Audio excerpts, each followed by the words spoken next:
Oi, gente! Vamos lá, começando agora essa nova modalidade de aulas, né, por videoaula. E aí os nossos próximos encontros vão ser desse jeito, né? Comigo aqui, vocês me assistindo aqui no cantinho da tela, certo? Todo mundo aí passando álcool em gel, protegido, ficando em casa, tá? E vamos torcer para que essa situação volte ao normal logo logo. Bom, gente, pois a aula de hoje, agora eu não sei se eu olho para a câmera ou para cá, vou olhar para cá. Bom, a aula de hoje é sobre psicanálise, né? A gente já viu falando sobre Gestalt, behaviorismo, e aí para fechar as nossas principais correntes da psicologia, a gente vai falar hoje sobre a psicanálise, tá? Bom, gente, então, a psicanálise, né, ela foi fundada pelo Freud, Sigmund Freud, que eu acredito que todos já ouviram falar, né, o pai da psicanálise, enfim, e ele fundou a psicanálise, que ela é uma teoria, porque ela apresenta conceitos, instrumentos, método de investigação próprio. É um método de investigação, porque ela busca a investigação do inconsciente, que é o principal objeto de estudo da psicanálise, e também é uma profissão, né? Porque existe, né, as pessoas que se têm a formação em psicanálise, elas viram psicanalistas, né, por meio da intervenção clínica. Tá? E o seu método fundamental é a observação clínica voltada para o inconsciente, né? Então, Freud, ele falava que, além do nosso estado de consciência, em que a gente está ciente das coisas ao nosso redor, existem aspectos mais profundos da nossa psique que a gente não tem acesso tão facilmente. Lá encontra os nossos instintos, os nossos desejos, tudo aquilo que a gente ou não tem acesso facilmente, seja porque é desprazeroso para a gente ou porque é reprimido socialmente. Então, esses conteúdos podem ficar armazenados nesse local da nossa mente, que seria o inconsciente, tá? Bom, isso aqui eu já falei na primeira aula, né? Há uma diferença entre psicologia e psicanálise, né? A psicologia é a formação, tem um curso superior, né, de psicologia que você se forma e vira psicólogo e tem diversas áreas de atuações, seja na clínica, seja na escola, seja na saúde, seja no esporte, enfim. Já a psicanálise não, é uma formação à parte, né? Existe em curso, a pessoa faz uma formação, não é um curso superior, tá? A pessoa faz uma formação por meio de aulas teóricas, intervenção, né? Quando a própria pessoa começa a atender um paciente e sob supervisão de um outro profissional já mais experiente na área, para avaliar se ela está conduzindo os casos de forma apropriada. Então, isso é necessário para a pessoa se tornar um psicanalista. Diferentemente da psicologia, não é um curso superior, mas um psicólogo pode atender na abordagem da psicanálise. E aí ele se torna um psicólogo de abordagem psicanalista, tá? Mas há uma diferença. Para ser psicanalista não precisa ser psicólogo, basta ter um curso superior e fazer a formação normal, certo? Então, o Freud, para criar a psicanálise, ele se baseou nos estudos de casos clínicos de pessoas que ele atendia. E um dos casos bem famosos do Freud é o caso Ana O, que na verdade foi o caso impulsionador dele para a criação da psicanálise. A Ana O, gente, era uma paciente que na verdade não era do Freud, era de um amigo do Freud, o Joseph Brauer, e que ela tinha alguns sintomas atípicos. Por exemplo, ela apresentava alucinações, distorções cognitivas, às vezes ela ficava dispersa, não conseguia prestar atenção, como se estivesse num mundo só dela. Ela apresentava alucinações visuais, por exemplo, enxergava os relógios derretendo, paralisações do corpo, de repente ficava sem falar, sem andar, enfim. E aí o Freud, na época, ele utilizava a hipnose, e aí por meio da hipnose ele começou a ter acesso a aspectos da mente de Ana O que ela não recordava no estado de consciência normal. Ou seja, ela lembrava de episódios, por exemplo, um sintoma que ela apresentava, que ela ficava dispersa, como se estivesse, né, nesse estado de dissociação da consciência, como se não ouvisse ninguém que estivesse falando com ela. E aí, por meio da hipnose, ela lembrou, né, de um episódio em que ela era criança e que o seu pai entrou na sala, fez uma pergunta para ela e ela não recordava. Oi, desculpa. E ela não respondeu ele, né? Ela estava desatenta. E aí ele repreendeu ela muito fortemente. E aí ela começou a associar com isso de que os sintomas dela eram relacionados com eventos passados na infância, eventos que para ela foram traumáticos e que eram reproduzidos futuramente, né, em forma de sintomas. No caso, né, por exemplo, o Freud percebeu que essas mulheres, que normalmente era comum em mulheres, ele chamou inclusive esse evento, né, de histeria, por isso que atualmente tem essa associação de mulheres histéricas, né, mas é histérica no sentido de senso comum.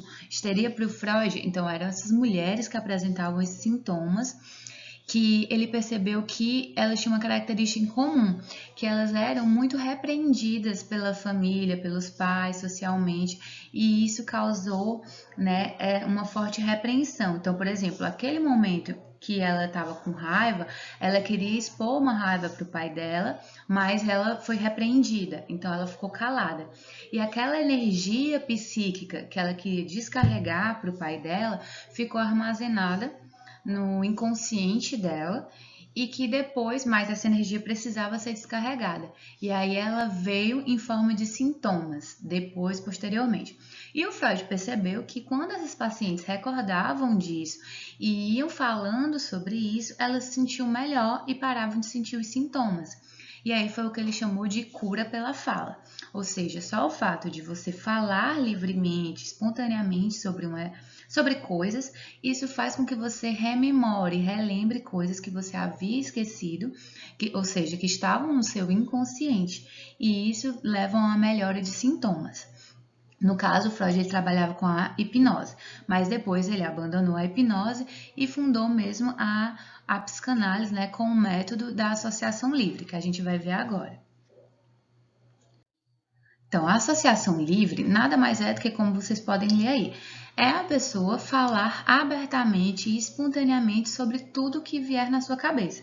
Seja qualquer coisa que aparentemente seja irrelevante ou que cause desconforto, mas quanto mais ela falar livremente e espontaneamente, menos ela vai agir de forma consciente. Ou seja, porque ela não vai estar prestando atenção e tendo controle naquilo que ela está falando. Então, isso torna mais fácil surgir o inconsciente. E aí, o intuito da associação livre é tornar consciente aqueles processos que eram inconscientes, ou seja, que estavam ocultos naquele primeiro momento. Então, por exemplo, um paciente chega numa clínica de psicanálise, a primeira coisa que a gente fala é, pode falar abertamente. E aí a pessoa vai falar, olha, ontem eu fiz isso, hoje eu fiz isso. Vai falar tudo aquilo que ela for lembrando, que pode parecer irrelevante, mas não é. Segundo a psicanálise, né, tudo aquilo é uma forma de acessar o inconsciente. Quanto mais espontâneo você falar, mais fácil aqueles aspectos ocultos, reprimidos, virem à tona, tá? Então, isso é a associação livre. Falar abertamente para que ocorra uma associação livre de ideias e assim aqueles aspectos inconscientes venham à tona para o consciente. Bom, e aí o Freud ele falava sobre instintos e pulsões, né? Que seriam energias libidinais, ou seja, energias psíquicas carregadas de pulsões, de instintos que levavam as pessoas a agirem. E aí ele fazia uma distinção entre dois tipos de instintos, de pulsões, né? Pulsão de vida e pulsão de morte. Porque como eu falei em algumas outras aulas para vocês, para o Freud, o ser humano ele é dotado de...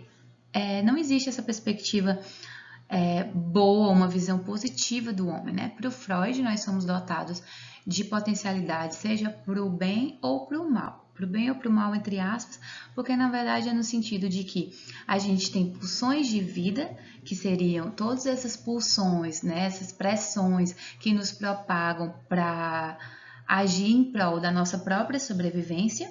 Então, assim seria, por exemplo, o instinto da fome, da sede, do contato sexual. Tudo isso seriam coisas que nos levam a agir e que essas ações garantem, né, nossa sobrevivência. Mas o Freud também falava que a gente é dotado de pulsões de morte, ou seja, que seriam instintos destrutivos, que seriam de uma perspectiva já mas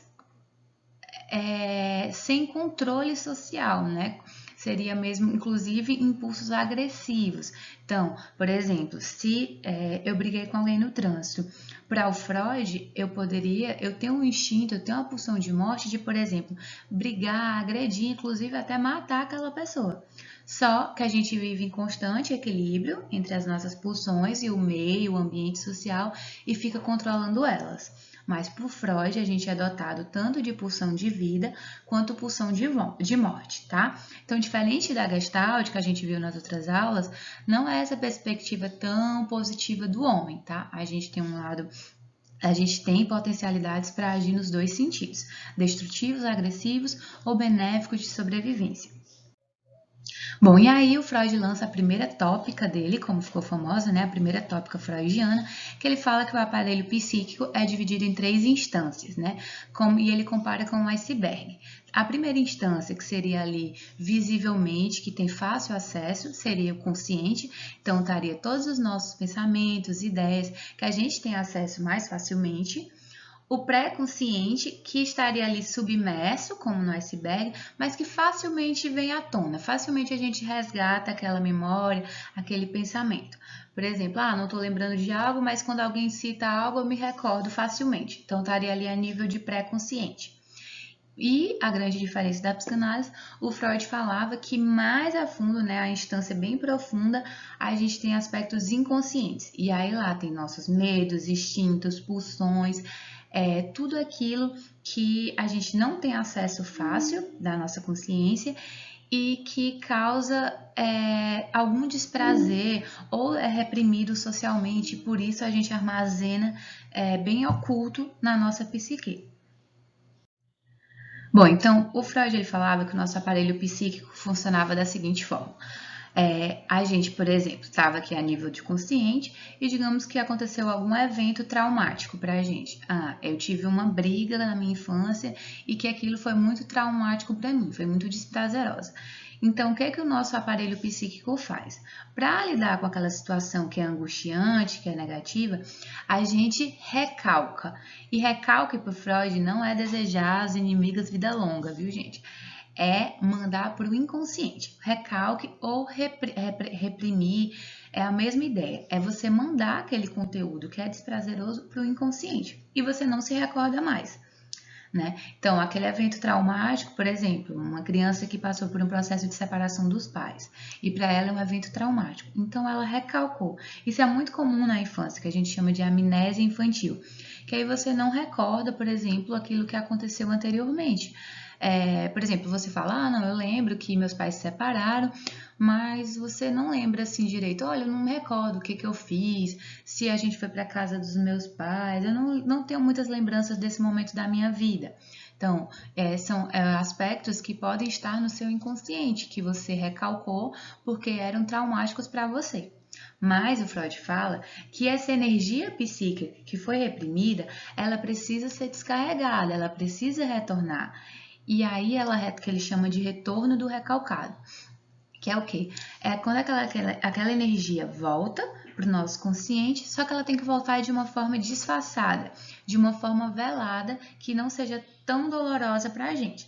E aí ele cita 3 tipos de retorno desse recalcado.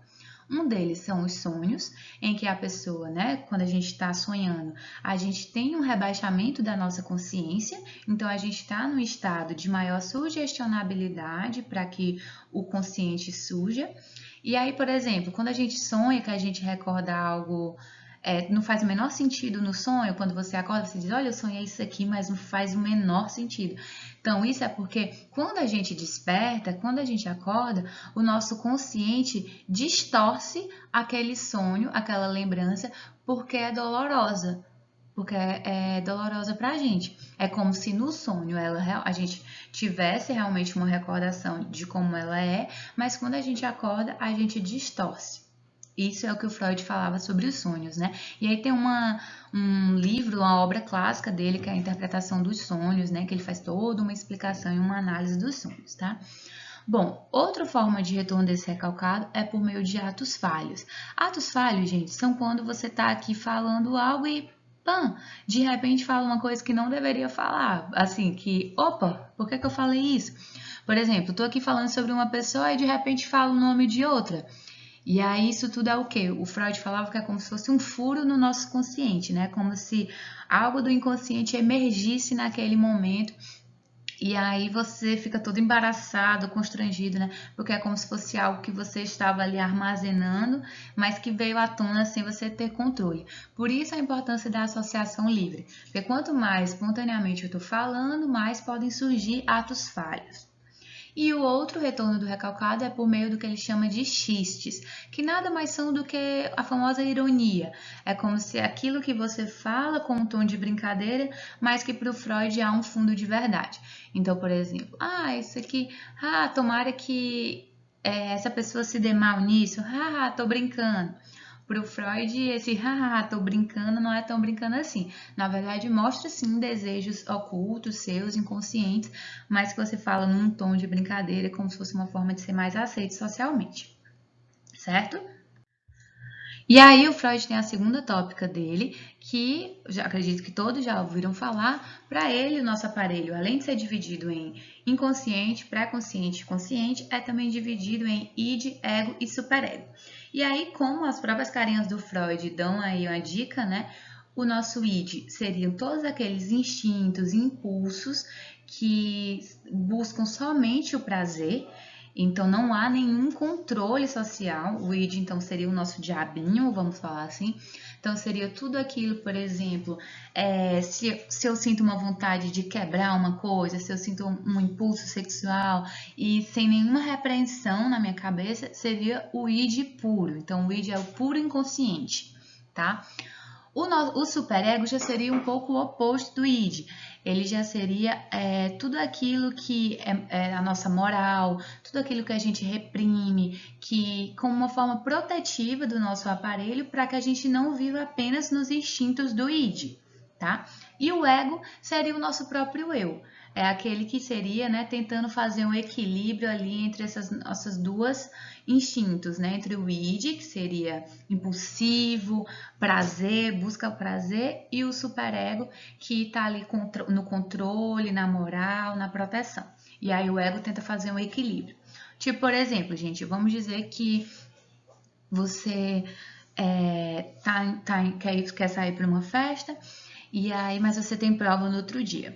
E aí o id falaria, vamos para a festa, não importa. Já o superego falaria, não, que você tem que estudar, você tem prova no outro dia. E o ego tentaria fazer um equilíbrio. Não, vamos para a festa, mas eu vou voltar cedo, porque amanhã eu tenho uma prova. Seria essa a ideia, certo? Então, assim, só resumindo, o id ele é baseado em impulsos, instintos, princípio do prazer, que busca sempre essa satisfação imediata. O superego já é a moralidade, a proteção do eu, né, baseado no princípio do dever, do que eu devo. E o ego já é o equilíbrio, se baseia no princípio da realidade, é o nosso próprio eu.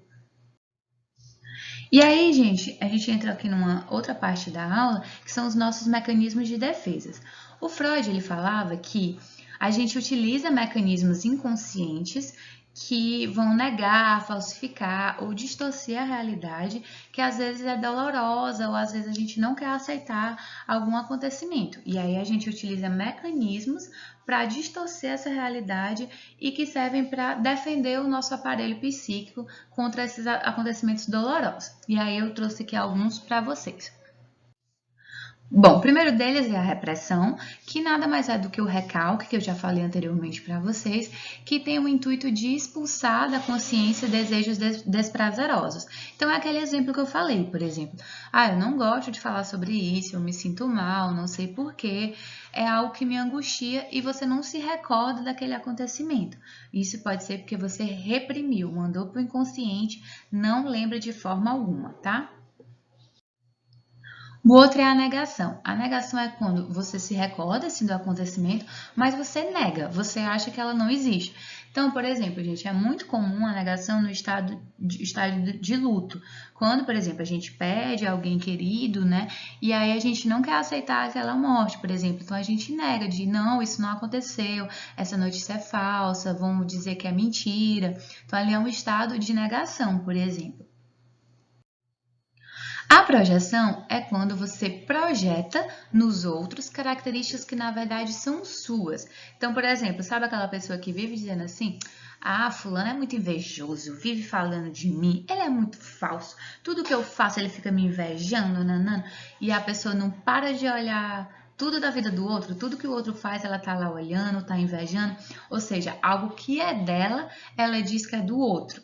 Tá? Então, é um exemplo de projeção, quando você projeta atributos seus que não admitem, que você mesmo não admite no outro. A introjeção já é o contrário da projeção, é quando você introjeta aspectos que são do outro em si. Por exemplo, você admira muito uma pessoa, você acha que ela é muito competente, muito dedicada, e você diz, ah, ele é muito dedicado, assim como eu. Só que todo mundo fala que diz assim, fulano, você é muito irresponsável, você não é assim. E você, não, claro que não. Ou seja, você não aceita aquilo, né? E aí você normalmente admira muito alguém e você assimila aquilo que é do outro, que é externo, como se fosse seu. A anulação é quando eu tenho uma ação com o intuito de anular uma outra anterior. Então, por exemplo, é muito comum nas superstições. Bate 3 vezes na madeira, pensou essa coisa negativa, ui, vai para lá, né? Ou seja, como se você faz uma ação para anular um pensamento ruim. Ah, pensei aqui que vou me dar mal na prova. Ai, não, bate na madeira, dá 3 pulos para trás.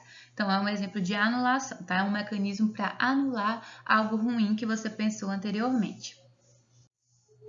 A formação reativa é quando a gente faz algo oposto do que a gente quer.